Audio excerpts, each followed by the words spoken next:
여러분, 너무 오래 혼자 있지 마세요. 우울증 걸리거나 망상 생깁니다. 안녕하세요, 디오소울 여러분.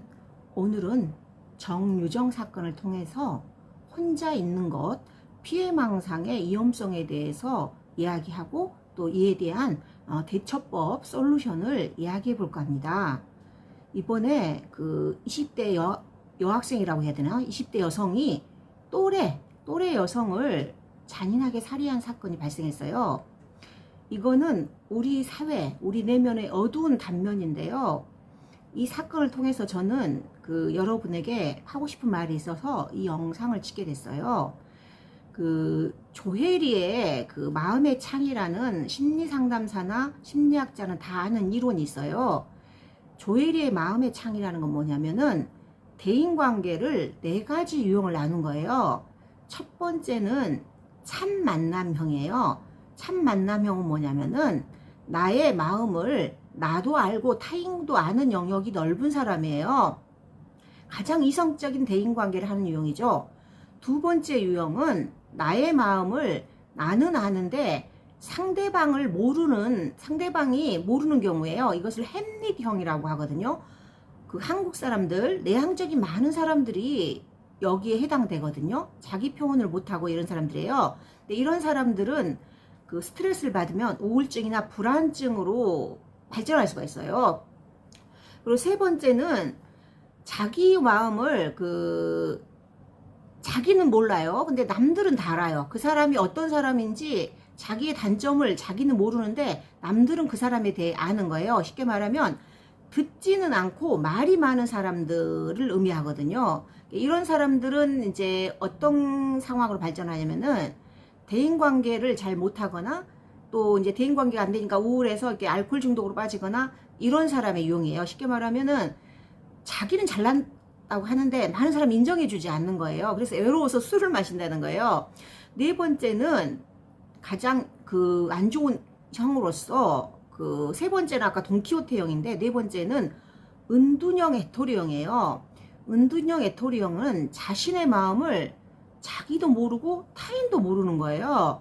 그래서 자기 마음을 자기가 모르게 되는 거예요. 이런 은둔형 애토리는 이제 사회생활에서 뭔가 이제 힘듦을 겪음으로써 점차 집안에 머물게 됨으로써 이제 대인관계가 아예 없게 되는 경우예요. 대인관계가 없이 혼자 집에 있게 되면 어떻게 되냐면은 쓸데없는 생각이 점점 많아져요. 잡념이. 그 다음에는 이제 피해 사고 같은 것도 생기고 또 망상도 생길 수가 있어요. 그래서 이 네 번째 은둔형 애토형이 극단적인 스트레스 처하면 망상장애나 조현병으로 발전할 수 있거든요. 그래서 제가 볼 때 정유정 씨는 네 번째 형 은둔형 애토리형이 아닌가 생각되고 이 은둔형 애토리형의 망상이 살인사건을 일으키게 된 것으로 봅니다. 물론 다양한 학자들의 입장, 다양한 대중들의 입장이 있겠지만 심리학자로서 저는 은둔형 애토리의 피해망상이 한 젊은 여성을 살인마로 만들었고 또래 여성을 살인했다고 보거든요. 또 이제 또 한 가지 덧붙이자면은 이제 열등감이 많았다는 거예요. 혼자 있는 상태에서 열등감이 많다 보니까 이제 자기가 어떤 목표를 세우고 실천하기보다는 그냥 아무것도 하지 않고 무의도시하게 지내면서 잘 되길 바라는 거예요. 그래서 자기와 비슷한 잘 나가는 여학생, 자기는 영어를 잘하고 싶은데 영어를 잘 못하잖아요. 영어를 잘하는 어떤 과외 선생님에게 시기심을 느끼고 그럼으로써 그 분노가 이제 그 사람에게 향한 게 아닌가 생각돼요. 그 분노가 어떤 시기심이 자기 내부로 내 탓이요 이렇게 되면 우울증이 되는데 그 분노가 밖으로 향하면서 분노감이 살인으로 표출된 게 아닌가. 쉽게 말하면 열등감, 피해의식, 피해망상이 살인을 불렀다고 생각되거든요. 그래서 혼자 있다 보면 이렇게 우리가 마음이 어두워져요. 그래서 이런 사례는 또 이제 역사 속에서 2007년에 조지아 공대에서 한인인 조승희 씨가 조지아 공대 학생들을 총기 난사로 이제 희생시켰잖아요. 이것도 혼자 은둔형 애토리로 지내다 보니까 망상이 자라난 거거든요. 또 하나의 사례로는 패독이라는 사람이 있어요. 스티븐 패독이라는 사람이 2016년에 라스베가스에서 그 나이트클럽에서 춤추는 사람들을 총기로 무참히 살해한 사건이에요. 근데 이 사람도 특징이 집안에서 이제 오래 머물렀어요. 그래서 그러다 보니까 그 나이트클럽에서 춤추고 노래하는 사람들은 좀 행복해 보이잖아요. 그래서 어떤 시기심, 이런 망상, 그 열등감이 수많은 사람을 그 희생자가 만들게 된 게 아닌가 생각되고, 또 제가 이제 그 가끔 접하는 조현병이라는 것도 혼자 있음으로 인해서 그 환청이나 망상이 생기는 경우거든요. 그래서 혼자 있는 것에 그 피해는 너무나 크거든요. 그래서 우리가 가끔씩 혼자 있기도 하고 또 외부 활동해야지만, 혼자 있는 비율이 많아진다 하면은 이제 정신건강에 적신호가 켜지는 거예요.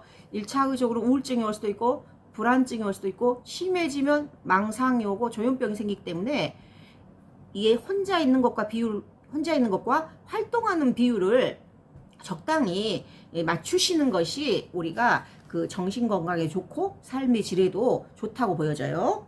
그래서 제가 이 정주영 사건을 통해서 이제 솔루션을 간단히 정리해 보자면, 먼저 너무 오래 혼자 있지 마세요. 무조건 밖으로 나가세요. 20대든 30대든 40대든 밖으로 나갔으면 사람을 만나세요. 사람을 만나다 보면 또 기분 나쁜 일도 있을 수 있거든요. 그래도 더 용기를 내서 자꾸 세상 속으로 나가다 보면 나를 알아주는 사람도 생기고 친구도 생기고 애인도 생길 거예요. 두 번째는 실천을 하자. 내가 누구를 부러워하지 말고 내 목표를, 나에게 맞는 맞춤식의 목표를 세워서 단계 그 실천을 하자.